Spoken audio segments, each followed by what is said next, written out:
우리의 결혼은 양가가 다 반대했어요. 처가에 첫인사를 드리러 간 날, 들어가자마자 장인어른께 들은 말이 그랬어요. 천하의 도둑놈 같으니!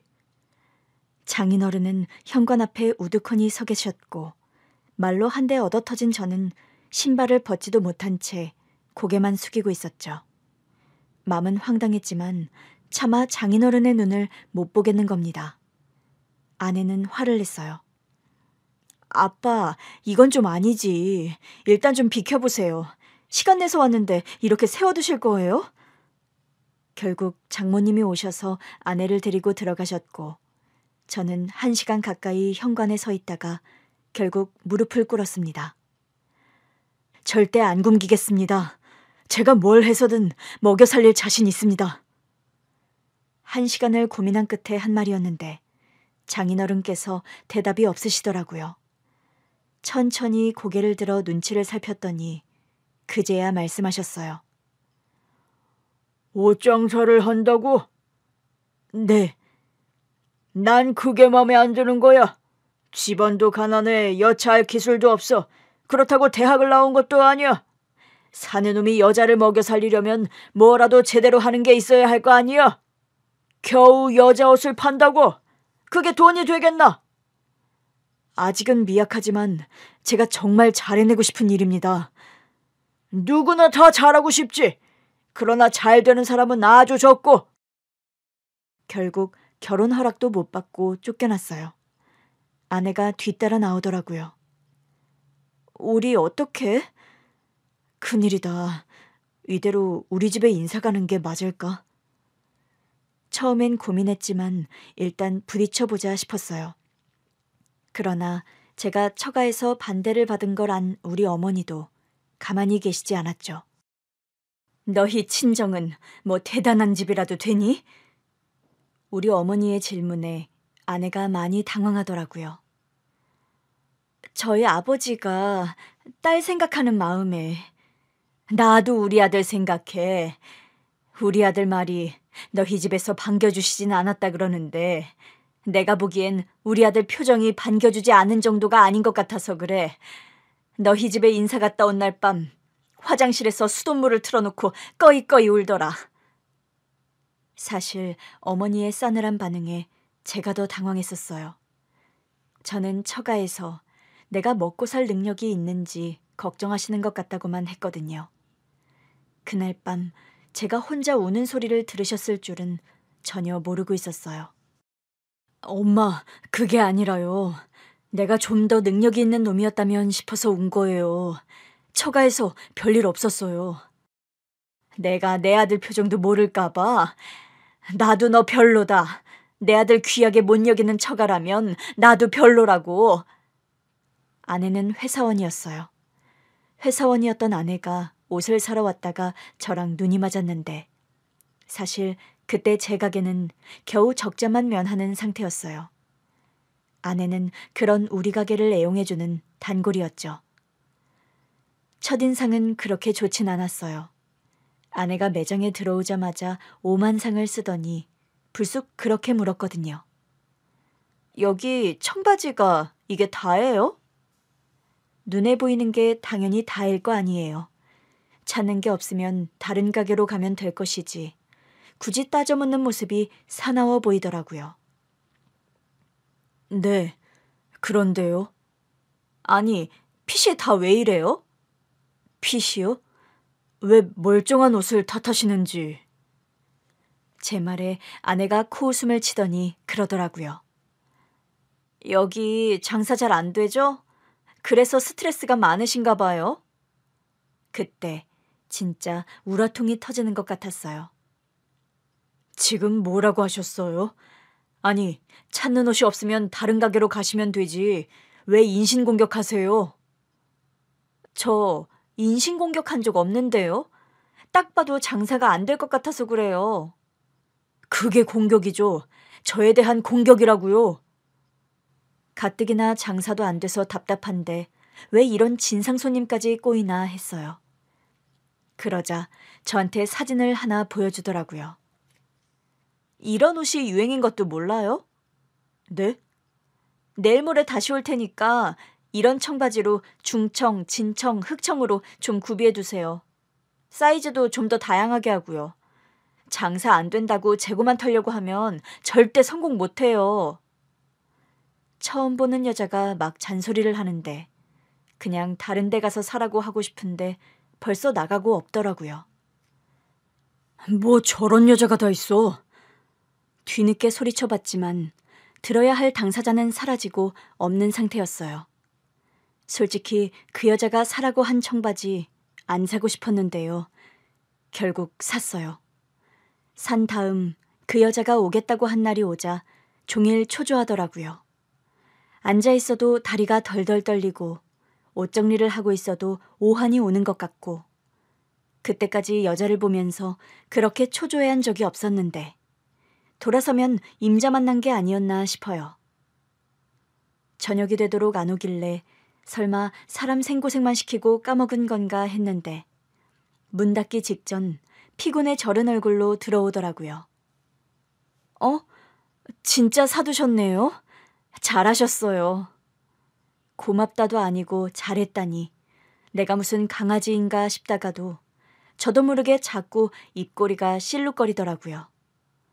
아내는 3가지 색깔의 청바지를 다 샀어요. 무리하는 게 아닌가 싶어서 물어봤죠. 다 안 사셔도 되는데 안 그래도 낮에도 다른 사람들이 사가더라고요. 그것 봐요. 내 말 듣길 잘했죠? 네? 네. 그때였어요. 그 사람 배에서 꼬르륵 소리가 나는 겁니다. 저녁 안 드셨어요? 네. 일이 너무 많았는데 청바지 사놔달라고 한 게 생각나서 부랴부랴 왔어요. 저와의 약속을 지키려고 밥도 못 먹고 왔다는데 마음이 괜히 짠한 겁니다. 내일 오셔도 되는데. 그래도 약속인데 지켜야죠. 혹시 근처에 순대국밥 파는 데 없을까요? 너무 먹고 싶어서요. 저도 저녁 안 먹었는데 같이 드실래요? 정말요? 제가 사드릴게요. 잘됐다. 저 혼자 밥 먹는 거 안 좋아하거든요. 무슨 여자가 낯선 남자하고 밥도 덥석덥석 먹겠다고 하질 않나.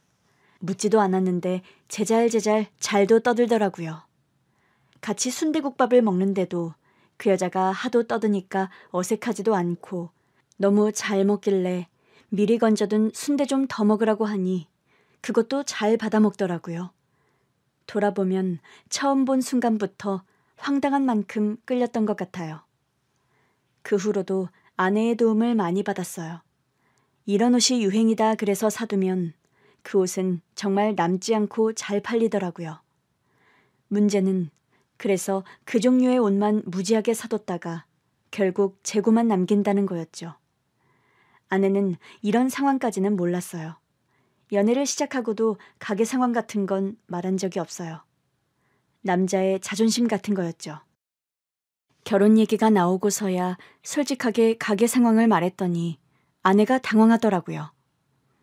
아니, 그동안 내 조언대로 하면서 매출 좀 올린 거 아니었어? 자기 만나기 전보다는 훨씬 나아지긴 했지. 전에는 적재할 때도 많았으니까. 아내는 잠깐 난처한 표정을 지었지만 곧 평소답게 결연한 투로 말했어요. 일단 결혼해서 경제 공동체가 되자. 그때는 내가 더 간섭할 수 있을 테니까. 흡사 아내의 선전포고였죠. 우리는 양가의 반대에도 불구하고 결혼했어요. 양가 도움 없이 우리끼리 결혼하겠다. 결혼해서 더 잘 살 자신 있다. 그랬더니 결국 양가 어른들도 어쩌질 못하셨죠. 실제로 결혼 후부터는 제 사업 상황도 월등히 좋아졌어요. 아내가 아예 2팔을 걷어붙이고 제 장사에 관여하기 시작했거든요. 아내의 센스 덕분에 옷 장사는 나날이 잘 됐고 온라인 쇼핑몰까지 열면서는 아내가 따로 회사에 다닐 필요가 없어졌어요. 아내도 아예 쇼핑몰 일을 같이 하게 됐거든요. 제 옷 사업이 성공한 건 파라리 아내의 도움이었어요. 사업이 안정될 때까지 아내가 계속 회사에 다니면서 제 일을 도왔거든요. 제가 업고 다녀도 모자랄 여자였죠. 사업이 안정되면서 임신 계획도 세웠어요. 딸이 태어나면서부터는 아내는 일보다는 육아에 더 힘쓰면서 사실상 재택근무를 해줬죠. 아내가 없었다면 저에게는 딸도 사업가로서의 성공도 없었을 거예요. 평생 호강시켜주겠다고 이제부터 아내는 아이 키우고 엄마로 사는 삶에 더 집중할 수 있게 하겠다고 호언장담한 지 석 달도 안 지났을 거예요. 아내가 암 진단을 받았어요. 수술도 하고 항암 치료도 병행했는데 자꾸 암이 전이되더라고요. 아내가 딸이 1살 때 암 진단을 받으면서 사실상 딸은 엄마 품에서 자라지 못했어요. 양가 부모님께서 많이 봐주셨고 저는 사업과 아내 병소발을 병행하느라 정신이 없었죠. 그래도 아내가 낫기만 한다면 그게 딸을 위한 길이라고 생각하며 버텼어요. 그러나 결국 아내는 세상을 떠나고 말았습니다. 그 사이 딸은 4살이 돼 있었어요. 애가 할머니들 손에서 자라서 그런지 청국장도 잘 먹고 유치원에 가서도 애들하고 구수한 말투를 쓴다고 선생님들이 재밌어 하시더라고요. 그러나 아내를 보낸 저로선 엄마 품에서 못 자란 제 딸이 안쓰럽기만 했어요. 이제부터는 제가 키우겠다고 했더니 양가 부모님들이 걱정하시더라고요. 자네는 일해야 하는데 애를 어떻게 키우겠다고 그래? 지금까지도 나랑 사부인이 키웠으니까 초등학교 갈 때까지라도 우리가 봐줄게. 장모님, 허리 디스크 생기셨잖아요. 우리 어머니도 손목 수술하셨고요. 2분 하실 만큼 하셨어요. 그럼 내가 사부인보다 더 많이 볼게. 제가 아빠예요. 그간은 아내 병수발 때문에 못 키운 거고요. 엄마 품에서도 못 자랐는데 이제라도 아빠 품에서는 자라게 해야죠. 고집은 피웠지만 막상 데리고 오니 쉽지 않더라고요. 제가 어설프니까 딸이 자꾸 할머니들을 찾았어요. 그때마다 죄책감이 밀려왔죠. 아내 병소발만 신경 쓰느라 우리 딸이 좋아하는 것도 모르고 아빠가 돼서는 딸을 편하게 못 해주는구나 싶어서요. 처음에는 2분 어머니께 잠깐씩이라도 부탁을 드릴까 했는데 그냥 버텼어요. 딸도 저도 서로에게 적응할 시간이 필요하다고 생각하려고 했죠. 고맙게도 결국 딸이 저와 사는 일상에 적응을 해주더라고요.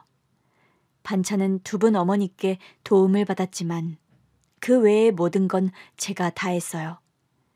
덕분에 딸은 건강하게 잘 자라서 초등학교에도 입학하게 됐죠. 그 사이 양가 어머니들께 재혼 안 할 거냐는 말을 많이 들었어요. 심지어는 장모님이 더 하시더라고요. 이제 그만 다른 사람도 만나보고 해. 우리 애가 걱정할 것 같아서 그래. 우리 딸이 그랬잖아. 자기 가고 나면 좋은 사람 만나라고. 딸 생각해서라도 꼭 그렇게 하라고. 어머니, 저는 제 딸의 엄마가 돼줄 사람을 찾을 생각은 없어요. 아니, 왜? 자기가 낳은 자식도 아닌데 진짜 자식처럼 키워줄 여자가 얼마나 있겠어요. 그냥 부족하더라도 제가 더 정성껏 키울래요. 그럼 재혼 생각이 아예 없는 거야? 솔직히 한다 안 한다 하는 생각도 해본 적이 없는 것 같아요.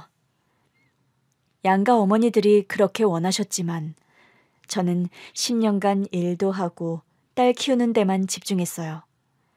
그러는 사이 사실 마음이 가는 사람을 만나긴 했어요. 거래처 사장님이었는데 첫인상이 꼭 먼저 간 제 아내 같은 겁니다.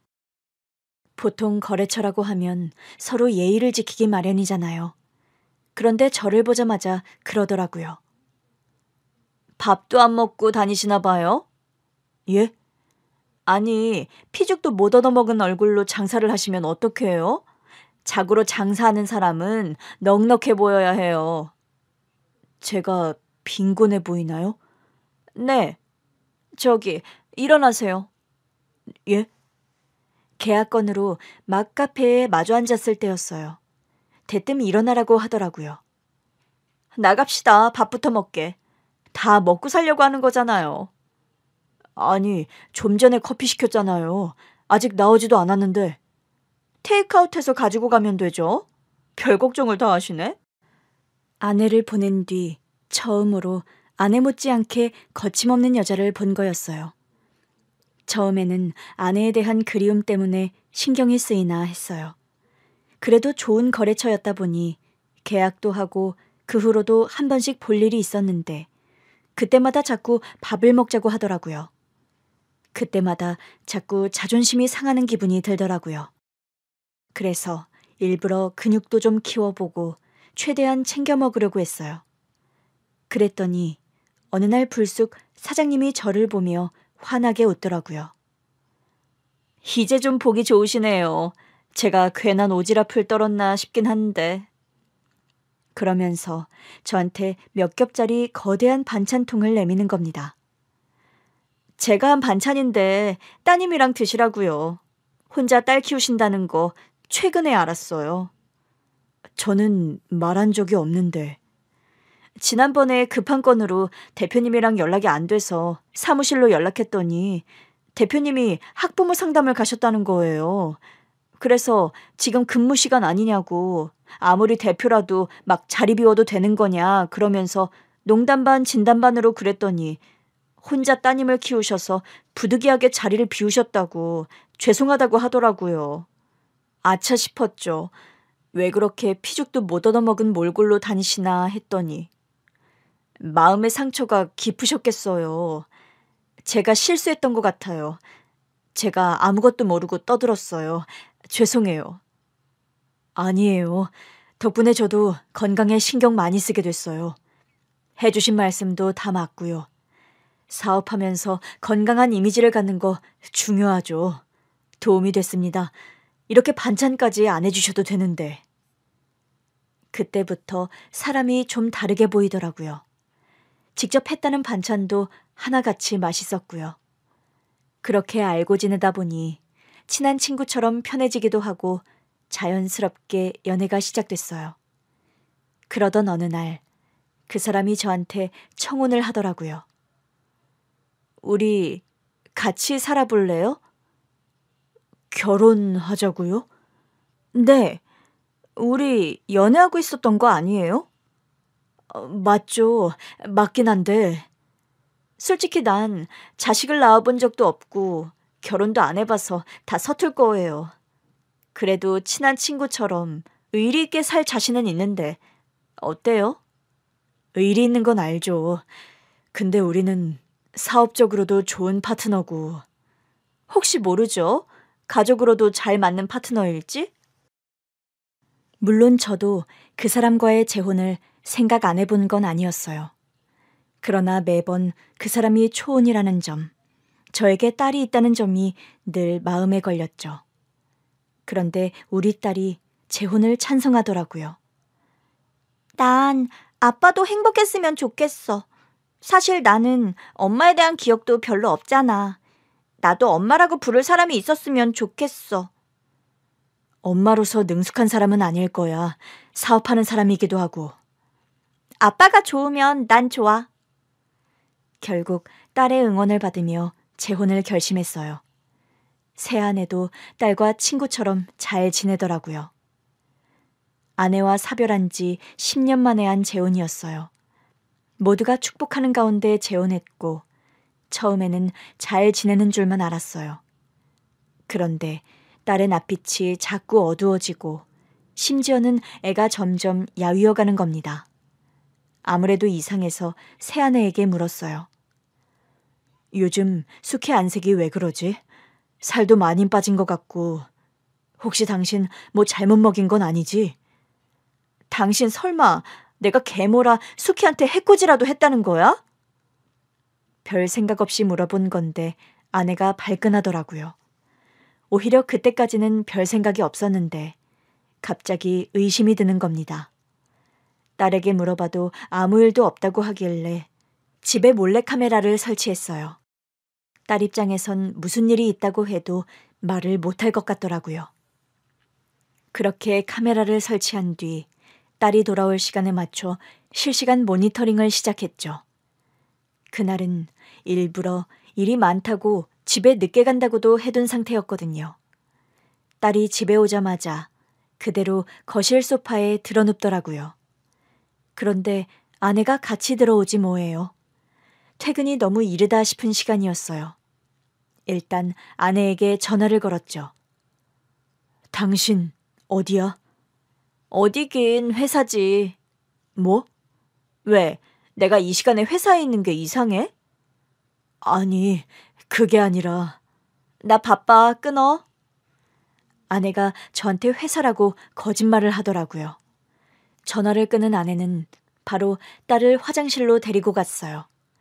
저는 영상에 나온 아내의 행동에 초조해 입을 틀어막았어요. 대체 뭐 하는 거야? 집에 가봐야 하나 싶던 차, 딸이 씻고 나오는 것 같더라고요. 아내는 딸을 방으로 들여보내더니 부엌으로 가서 밥을 준비하기 시작했어요. 혹시 음식에 이상한 걸 넣는 건 아닌가 봤는데 별다른 건 안 보이더라고요. 아내는 딸이 좋아하는 돈가스를 튀기고 있었어요. 저녁을 먹는 내내 아내가 딸의 밥 위에 반찬을 얹어주더라고요. 이것도 좀 먹어봐. 그만 먹고 싶어요. 왜? 너 좋아하는 수제 돈가스도 이만큼이나 남았는데? 그만 먹고 쉴래요. 그러나 딸은 영 기운이 없는 듯 했어요. 결국 딸은 이른 잠자리에 들었고 아내가 방으로 따라 들어가더라고요. 저는 급히 딸의 방 화면으로 넘어갔죠. 딸이 침대에 눕자 아내는 딸의 이부자리를 봐줬어요. 오늘 힘들었지? 그냥 졸려요. 알겠어. 얼른 자. 갑자기 딸에게 오늘 많이 힘들었냐고 묻는 아내의 말이 영 이상했어요.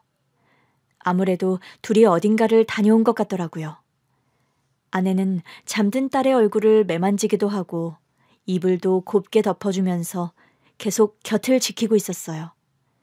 그러나 저는 불안해서 더는 견딜 수 없었죠. 혹시 몰라 딸이 다니던 학원에 전화부터 걸었어요. 혹시 우리 수키 오늘 학원에 왔었나요? 아니요. 오늘 수키 어머님이 수키가 따로 갈 데가 있다고 학원에 못 온다고 연락 주셨어요. 네, 알겠습니다. 일단 딸이 학원에 안 갔다는 걸 확인한 뒤 곧장 집으로 갔어요. 저를 본 아내가 깜짝 놀라더라고요. 일 많다고 야근한다며 일찍 왔네? 저녁 먹을래? 당신 회사에 있다고 하지 않았어? 좀 전에 왔지. 그러면서 천연덕스럽게 거짓말을 하는 겁니다. 당신 솔직하게 말해. 오늘 어디 있었어? 그게 무슨 소리야? 당신 아까 내가 전화했을 때 집에 있었잖아. 아내가 당황하더라고요. 당신이 그걸 어떻게 알았어? 왜 거짓말했어? 어떻게 알았냐고. 아니, 요즘 왜 그래? 자꾸 날 의심하잖아. 애 안색이 안 좋으니까. 처음에는 별 생각 없이 물어봤는데 당신이 예민하게 반응했잖아. 당신이 계모라서 못 믿는 거냐는 식으로. 그래, 찔려서 그랬다. 됐어? 뭐가 찔려? 그래, 당신한테는 아직 안 들키고 싶어서 그랬어. 확실하게 알게 되기 전까지는 나만 알려고. 당신이 알면 난리 날 것 같아서. 뭘, 도대체 무슨 얘기를 하는 거야? 아내가 착잡한 표정을 짓더라고요. 안 그래도 나도 수키 안색이 영 어둡기도 하고 체중도 자꾸 줄길래 이상했거든. 우리 큰언니가 소아암이었거든. 당신, 갑자기 그게 무슨 소리야? 나 어릴 때도 엄마가 내 건강에 워낙 예민하게 굴었어. 안색은 어떤지, 체중이 빠지진 않는지. 그렇다 보니 수키를 보는데 아무래도 불안하더라고. 병원에 검진 예약 넣어놨는데 당신이 갑자기 그 얘기를 한 거야. 수키가 낯빛이 어둡다, 야위는 것 같다. 일단 검진 결과를 보고 당신이랑 얘기할 생각이었는데 갑자기 그렇게 말하니까 당황스럽더라고. 그래서 나도 모르게 화부터 낸 거야. 아니, 그러면 그렇다고 말했으면 좋았잖아. 그럼 혹시 오늘 병원에 데리고 갔다 온 거야? 응. 오늘은 예약해둔 검진 날이었어. 유명한 병원으로 가느라 시간이 좀 걸렸어. 그럼 나한테 말했어야지. 당신이 알면 가슴이 무너질 거 아니야. 낳지도 키우지도 않은 나도 이렇게 착잡한데 당신은 오죽하겠냐고. 가뜩이나 전처도 암으로 떠나보낸 사람인데 딸까지 암일 수 있다고 하면 못 견딜 것 같아서 그랬어. 그런 줄도 모르고 당신 몰래 집에 카메라도 설치했단 말이야. 아내가 화들짝 놀라더라고요. 뭐? 어디? 저기랑 부엌이랑 수키 방이랑. 아내가 제 등을 찰싹 내리치더라고요. 당신 미쳤어? 애 방에 그런 건 왜 설치해? 요즘 수키가 얼마나 예민한 줄 알아? 나는 당신이 예민하게 반응을 하니까. 수키 자니까 수키 방에 설치한 거라도 빨리 떼. 가뜩이나 사춘기라 예민한데 카메라 단줄알면 난리나. 하루밖에 안 됐어. 당장 떼라니까? 저는 일단 아내 말대로 딸의 방에 설치한 카메라부터 뗐어요. 아내가 보더니 어이없어 하더라고요. 날 진짜 의심했다 이거지? 아니, 그게 원래는 아니었는데. 진짜 어이가 없다. 내가 자기 딸 잡아먹을까 봐 걱정했다. 이거 아니야? 저는 아내 앞에서 무릎을 꿇었습니다. 전처 장인어른 앞에서 꿇고 처음이었을 거예요. 여보, 내가 잘못했어요. 아내는 그런 저를 어이없다는 듯 내려다보더라고요. 그날 밤 전처 장모님께 전화를 받았어요. 수키는 잘 지내? 새엄마랑은 어때? 잘 지내요. 근데 문제가 하나 생겼어요. 문제? 제가 새아내를 의심했었다고 말하자 장모님께서도 혼을 내시더라고요. 결혼식 때 보니까 사람이 싹싹하고 착하던데 왜 그랬어? 갑자기 반응을 그렇게 하니까요. 싹싹 빌었어? 네, 빌긴 했는데 화가 풀린 건지는 모르겠어요. 부부 사이의 일은 알아서들 하고. 그나저나 우리 손녀를 어쩜 좋아? 어디가 많이 안 좋으면 어떡하지? 부디 별일 아니기를 기다려봐야죠. 무슨 일 있으면 바로 연락해줘. 내 도움 필요하면 언제든 말하고. 그리고 무조건 빌어. 자네가 마누라한테 잘해야 마누라가 우리 수키한테도 잘하지. 그날 밤 먼저 누운 아내를 꼭 끌어안았더니 아내가 저리 가라면서 저를 밀치더라고요. 여보, 내가 미안해. 그게 섭섭한 게 아니야. 그럼? 수키가 걱정돼서 심란한데 당신까지 그러고 있으니까 답답해서 그러지. 내가 미리 말 못한 건 미안하지만 당신도 걱정돼서 그랬어. 말 안 한 건 나도 미안해. 어쨌든 당신 자식인데 내가 엄마 노릇에 너무 몰입해 있었나 봐. 이런 게 계모의 서름인가 싶긴 하다. 여보, 그런 거 아니야. 나는 당신이 지금껏 수키를 안 키워봤잖아. 그래서 그렇게까지 깊이 생각할 줄은 몰랐어. 우리 딸이 새아내를 처음 만나던 날, 아내는 정말 딸의 친구 같았어요. 요즘 애들 하는 말도 다 알고 요즘 애들이 뭘 좋아하는지도 다 알더라고요. 그래서 이 정도만 해줘도 우리 딸 엄마로서는 충분하다고 생각했거든요. 내가 우리 딸내미랑 유행어나 주고받고 하니까 진짜 친구인 줄 알았어? 내가 수키랑 대화하려고 얼마나 공부한 건데. 공부를 했어? 엄청나게.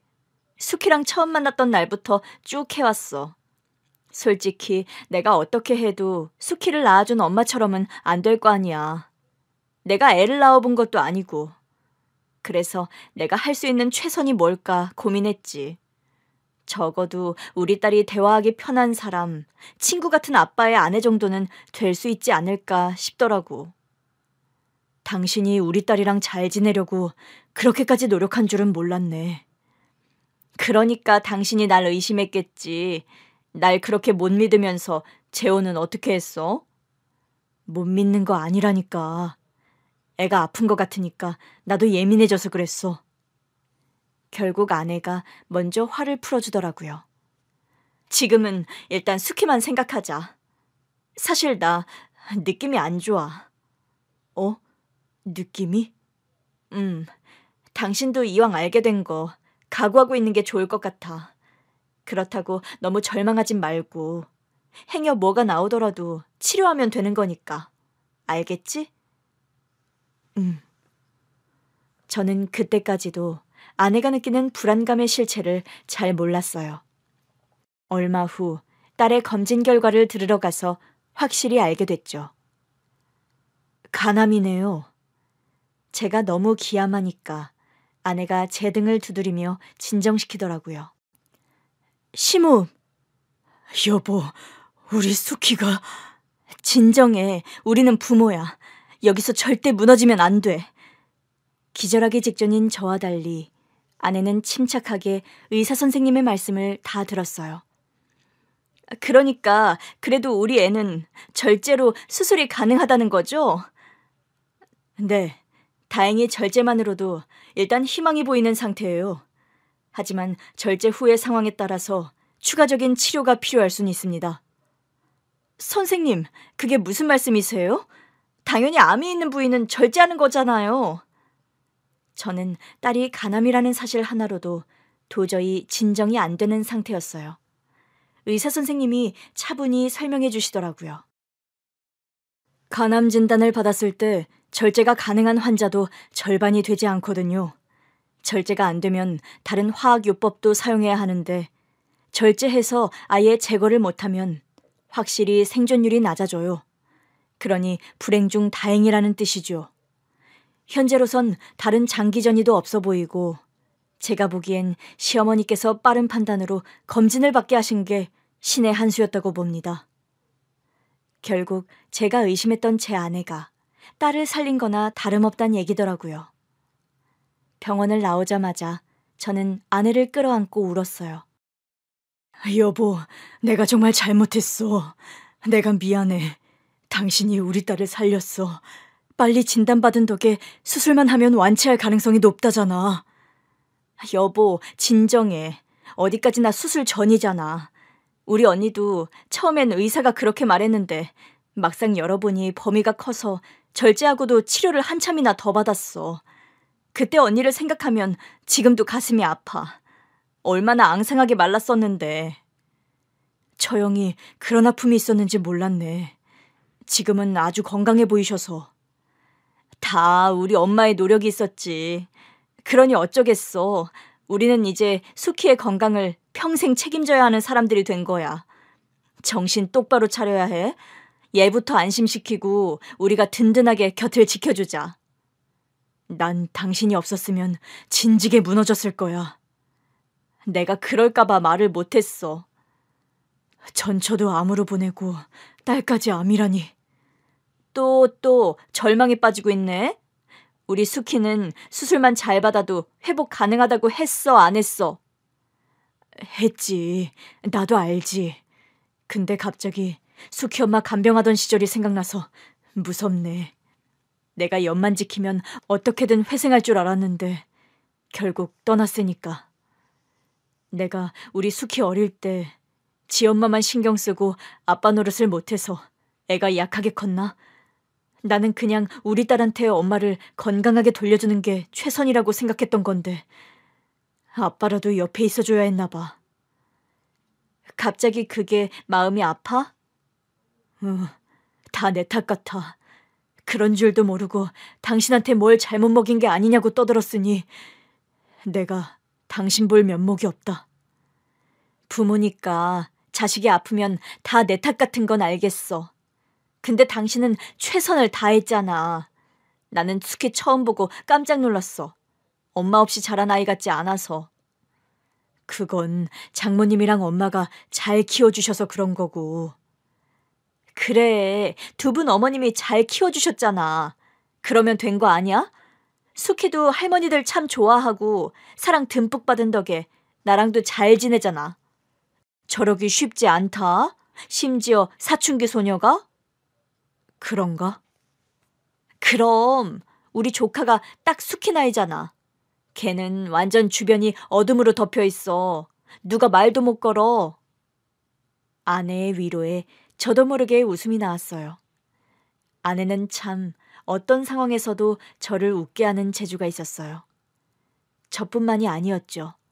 간암으로 수술을 받는 우리 딸도 생각보다 담담했어요. 딸, 엄마가 너 수술 잘 받고 나오면 뭐 사준다고 했지? 새 스마트폰. 엄마가 벌써 예약 걸어놨으니까 너는 수술만 잘 받고 나오면 돼. 알겠지? 응. 그냥 눈 딱 감고 있다가 눈 뜨면 끝나 있을 거야. 아빠랑 엄마가 여기서 딱 지키고 있을 거니까 긴장할 것도 없고 무서울 것도 하나 없어. 알지? 아, 기 따가워요. 아까부터 계속 그 말만 했잖아요. 엄마가 더 긴장한 것 같은데. 아내가 마른 침을 꿀꺽 삼키더라고요. 인정. 내가 더 긴장한 것 같다. 딸이 까르르 웃더라고요. 우리 딸 잘 될 거야. 분명 그렇게 될 거니까 절대 걱정하지 마. 알겠지? 엄마, 나 안 무서워요. 엄마가 다 말해줬잖아요. 수술 못 받는 사람도 많은데 나는 수술 받을 수 있어서 감사한 거라고. 누구나 다 병원 신세를 지는 때가 있는데 나는 더 빨리 왔으니까 어른 돼서는 더 건강할 거라면서요. 당연하지. 어릴 때부터 건강 관리를 더 열심히 하고 살 거기 때문에 지금 건강한 다른 애들보다 네가 훨씬 더 건강하게 살 거야. 큰이모가 그랬거든. 너 큰이모 봤지? 키도 엄청 크고 튼튼한 거? 아내는 딸이 수술실에 들어가기 전까지도 계속해서 마음을 놓을 수 있게 이런저런 이야기를 건네줬어요. 저는 뭐 했냐고요? 저는 뭐 옆에서 오들오들 떨고 있었죠. 저는 물 한 모금도 안 넘어가고 그냥 머릿속이 새하얗더라고요. 그러니 아내가 옆에 있어서 얼마나 다행이었겠어요. 감사하게도 딸의 수술은 무사히 끝났어요. 의사 선생님도 환하게 웃으시더라고요. 제가 뱉어놓고도 많이 긴장됐는데 깨끗하게 제거됐습니다. 정말인가요? 예, 일단 한시름 났어요. 조직 검사를 해보긴 할 건데 제가 보기엔 전이는 없어 보여요. 그래도 혹시 모르니 그건 확언은 안 하겠습니다. 일단 검사 결과 나오면 보시죠. 그럼 이제 남은 건 수술 회복하고 퇴원하는 거죠? 아참, 일단 전이가 안 됐다는 전제하에요. 다행히 의사 선생님의 예상대로 딸은 전이도 없었어요. 그래도 재발이나 전이 가능성이 없는 게 아니기 때문에 추적 검사는 계속해야 한다고 하더라고요. 그래도 이게 얼만가 싶었어요. 딸이 퇴원한 뒤 아내가 생각지도 못한 선언을 했어요. 나 아무래도 사업장 정리해야 할 것 같아. 저도 딸도 깜짝 놀랐죠. 당신 일 좋아하잖아. 나도 내가 이런 결정을 하게 될 줄은 몰랐는데 아무래도 해야 할 것 같아. 지금 내 자식들한테 신경 안 쓰면 평생 후회할 것 같아서. 당분간은 집안일에 전념하다가 일하고 싶으면 당신 회사 가서 일하지 뭐. 설마 안 시켜줄 거야? 당신 같은 인재한테 일 안 줄 사장이 어딨어. 나는 좋은 거래처를 잃는 거라 아쉬운데. 내가 인수해서 같이 해볼까? 정말? 그럴 수 있겠어? 당신이 우리 집안을 위해 큰 결단을 하는데 내가 뭐라도 해야지. 어차피 당신이 운영 안 하면 누구한테든 파는 거잖아. 사겠다는 사람은 많아. 그래도 당신이 인수하겠다고 하면 나는 더 좋지. 근데 가족 할인 같은 건 없다. 당신이 돈 못 버는 것도 아니니까. 그런 거 안 바래. 당신이 열심히 일군 회사인데 당연히 제값 주고 인수해야지. 좋아. 그럼 그렇게 하는 걸로 할까? 근데 여보. 응? 당신 좀 전에 자식들이라고 하지 않았어? 혹시 당신한테나 남편이 아니라 아들이야? 제 말에 아내가 갑자기 웃음을 터뜨리더라고요. 그게 그렇게 해석되나? 그런 뜻으로 한 말은 아니었는데. 난 또 내가 이번에 우리 딸 수술할 때 너무 연약한 모습을 보여서 이제 당신한테는 남자로도 안 보이나 했네. 그건 아니고 사실은 좀 더 이따가 말하려고 했는데 우리 딸 좀 더 회복하고 나서. 무슨 얘기? 오늘 한 얘기 말고 뭐가 더 있어? 그때였어요. 우리 딸이 그러더라고요. 아빠, 엄마 뱃속에 내 동생이 있어. 아내가 더 놀라더라고요. 딸, 그거 어떻게 알았어? 엄마가 토할 것처럼 우엑 이런 적 있잖아. 내가 무서워서 친구한테 말했더니 친구가 입덧이라고 했어. 친구가 입덧을 알아? 응, 자기 엄마도 동생 가졌을 때 그랬대. 그걸 알면서도 말을 안 했던 거야? 엄마가 내 걱정을 많이 하고 있었잖아. 사실은 엄마도 축하받아야 하는데 나 때문에 말 안 하는 것 같아서 마음이 아팠어. 아니야, 너 때문이 아니라 원래 가족은 기쁨도 슬픔도 같이 나누는 거잖아. 엄마가 나이도 좀 있어서 임신 안정기까지는 말하기도 좀 그랬어. 안정기? 아기가 잘 자라서 엄마 뱃속에 건강하게 자리 잡을 때까지 두고 볼 생각도 있었어. 다행히 지금은 안정기. 저는 너무 당황했어요.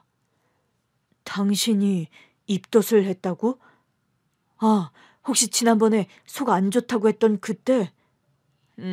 다행히 입덧이 안심했어. 그래도 내가 눈치채야 했는데. 미안해. 내가 정신이 없어서. 아내한테 너무 미안하더라고요. 당신만 정신없었나? 나도 없었어.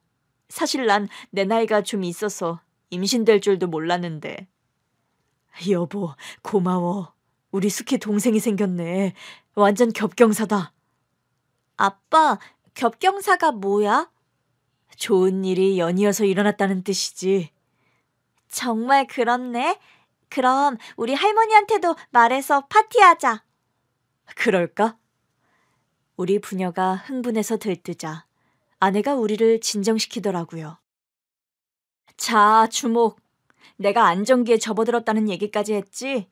일단 여기까지. 내가 안정기인데도 회사까지 정리하려고 하는 이유는 딱 하나야. 일단 우리 딸 수키가 건강하게 회복할 때까지는 거기에만 신경 쓸 거야. 남들보다 늦은 나이에 임신을 했으니 더 기쁠 만도 한데 아내는 우리 딸을 최우선에 두고 있었어요. 그 덕분에 딸은 하루가 다르게 건강을 회복해 나갔죠. 그 사이 아내의 배가 불러왔어요. 아내가 만삭으로 거동도 힘들어하자 우리 딸이 엄마의 손과 발이 되어주더라고요. 엄마, 거기 미끄러워. 내 손 잡아. 딸도 한동안 학교에 가지 않고 쉬기도 했고 아내도 집에 있다 보니 둘이 아주 가까워졌더라고요. 어느 순간부터는 둘이 태생이 모녀지간이었던 것처럼 편해 보이는데 제가 부러울 정도였어요. 딸, 엄마 떡볶이 먹고 싶어. 엄마, 내가 사줄게. 에이, 너 용돈이 얼마나 된다고? 엄마가 쏠게. 나 용돈 많아. 솔직히 쓸 데도 별로 없어서 다 모았어. 그래서 진짜 네가 사준다고? 할머니가 아시면 엄마더러 계모라고 뭐라고 하실 것 같은데. 아니다. 네 아빠가 그럴 수도 있겠다. 부엌에서 두 모녀 먹을 저녁을 차리고 있는데 저 들으라는 듯이 그러더라고요. 저는 잽싸게 나와 석고되죄하는 심정으로 머리를 조아렸습니다. 여보, 제가 지금 두 분 드시라고 건강한 밥상을 준비하고 있는데 이러시면 안 되죠. 떡볶이라뇨. 수키야, 네 아빠 말투가 왜 저러니? 엄마가 중전마마인 것 같은데? 예, 맞습니다. 중전마마. 공주님, 두 분 다 일단 밥을 드시는 게 어떻겠어요? 아빠, 원래 임신했을 때는 먹고 싶은 거 먹어야 하는 거 아니야? 우리 딸 잘한다. 둘이 아주 한패가 돼서는 매번 저를 이겨먹는데 둘은 떡볶이를 먹고 저는 제가 한 밥을 먹는데 그렇게 서러울 수가 없었어요. 그러나 한때 아내를 의심했던 죄로 저는 섭섭한 티도 낼 수 없었죠. 그 사이 우리 어머니도 자주 우리 집에 오셨어요.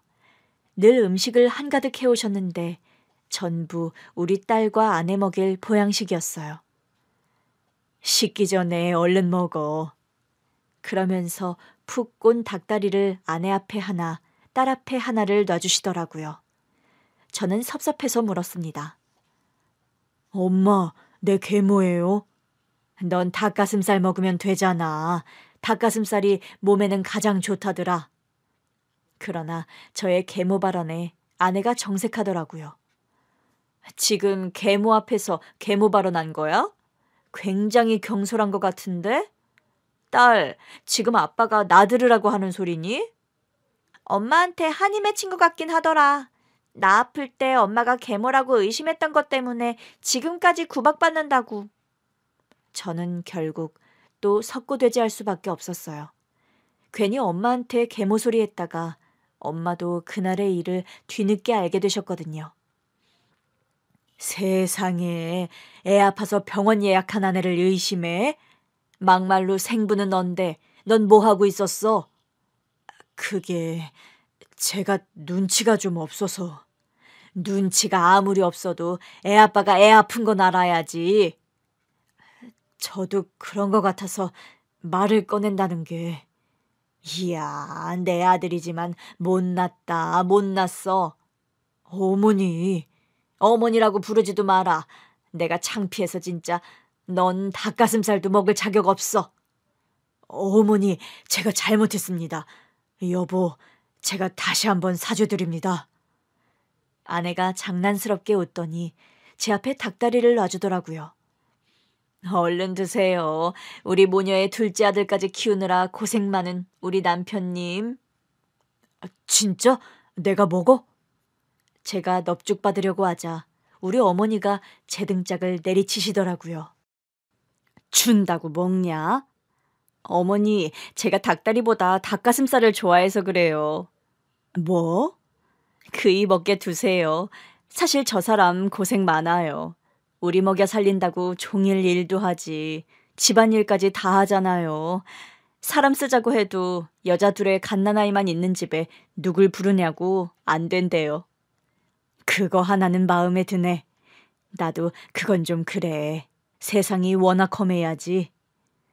그래도 저 생각해주는 건 우리 와이프뿐이더라고요.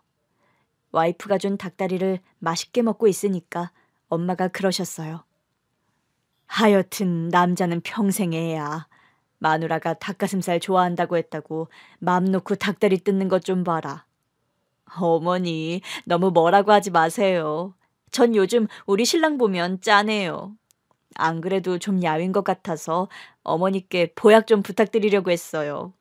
어머니 잘하시는 한의원 있다면서요. 그러고 보니 좀 야윈 것도 같고. 그렇다니까요. 그럼 너랑 둘 다 짓자. 우리 손녀 것도 짓고. 제가 다 낼 테니까 어머니 것도 지으세요. 저희 반찬 해다 주신다고 고생하시잖아요. 네 남편한테 뜯어낼게. 넌 걱정하지 말고 몸조리나 잘해. 결국 저는 어머니께 카드도 뺏겼어요. 그런데도 우리 둘째가 깨서 우니까 몸이 먼저 반응하는 저를 다시 자리에 앉히시더라고요. 국물까지 다 먹어. 내가 볼 테니까. 얼른 먹고 갈게요. 천천히 먹어. 어머니는 늘 제 아내한테 미안한 마음이 있으시대요. 잘난 여자가 자식 있는 남자한테 시집와서 고생하는 게 미안하기도 하고 감사하기도 하다시네요. 저도 같은 마음이에요. 저 잘난 여자가 날 뭘 보고 시집왔나 싶다가도 아내가 우리 식구가 되자마자 딸이 아팠잖아요. 진짜 내 식구가 맞나 싶긴 하더라고요. 힘든 일을 결혼 초장에 같이 겪은 탓인지 우리 가족은 더 빠르게 하나가 된 것 같아요. 그리고 또 우리 아내에게 잘해주시는 분이 계세요. 바로 전처 장모님이요. 산후조리 할 때 해주라며 연어며 미역이며 골고루도 보내셨어요. 그때마다 아내가 장모님께 직접 연락드렸죠. 어머니, 보내주신 것들이 다 싱싱하고 좋아요. 우리 신랑이랑 딸도 맛있대요. 아이고 참, 어머니는 무슨 시어머니 둘 모시는 줄 알겠네. 우리 수키한테 외할머니시면 저한테도 어머니시죠? 그러지 마라. 불편할까봐 수키 아빠 통해서 보낸 건데. 왜 저희 집에 안 오세요? 설마 제가 낳은 아들은 어머니 손자 아니라고 안 보고 싶으신 거예요? 어휴, 무슨 소리야? 보고 싶어서 수키 아빠한테 사진 좀 보내달라고도 했었어. 직접 와서 보세요. 그리고 수키 아빠가 연어를 잘 못 만져서 연어는 먹지도 못하고 있어요. 뭐? 그 싱싱한 걸 여태 안 먹었다고? 와서 좀 해주시면 안 돼요? 아내는 그렇게 전처 장모님을 우리 집으로 끌어들이는데 성공했어요. 오셔서는 아내 먹을 연어로 요리는 물론 수키 좋아하는 반찬까지 다 만들어 오셨더라고요. 어머니, 그동안 이거 해주고 싶어서 어떻게 참으셨어요? 말로 못하지. 근데 새 식구가 불편할까 봐. 내가 전처 엄마잖아. 아내가 걱정해요. 어머니가 수키 많이 보고 싶으실 것 같은데 말씀 못 하실까 봐요. 속이 참 깊은 사람이네. 그러니까요. 명절에 저더러 따로 데리고라도 다녀오라고 하는데 뭐가 좋은 방법일지를 모르겠어요. 그럴 거 없어. 수키도 새엄마 잘 따른다며. 괜히 애 헷갈리게 하지 마. 수키는 제 엄마 기억도 별로 없잖아. 그러니까 어머니께서 종종 와주시면 안 돼요. 수키한테 외할머니 오셨다고 하니까 학원 가기 싫다고 해서 학원 가지 말고 오라고 했어요. 새엄마 쪽 외할머니도 계실 텐데. 그래도 수키한테는 장모님이 진짜 외할머니잖아요. 애가 갈수록 제 엄마를 쏙 빼닮는 것 같아요. 똑같아. 그래요? 우리 애가 저 나이 때 딱 저렇게 생겼었어. 어머니, 종종 와주세요.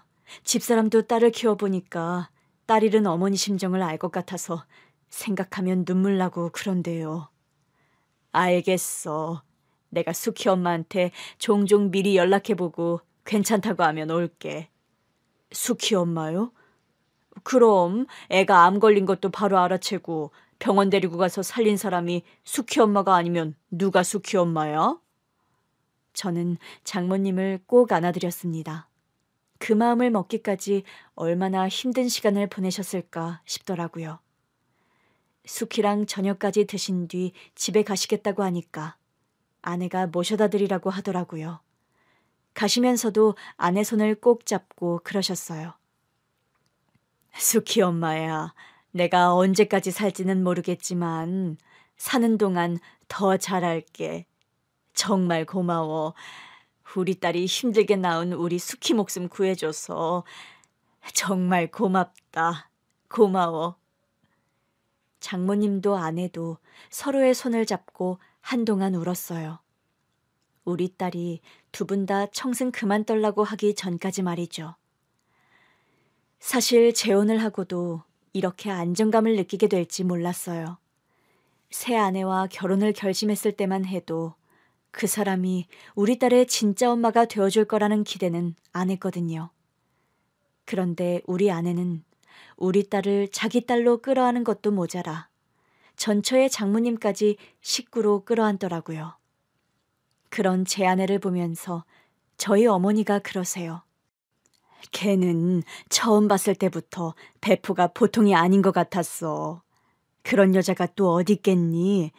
네 마누라 아니었으면 전처의 엄마까지 어떻게 한 식구처럼 살겠어. 너무 한 식구처럼 살아서 탈이죠.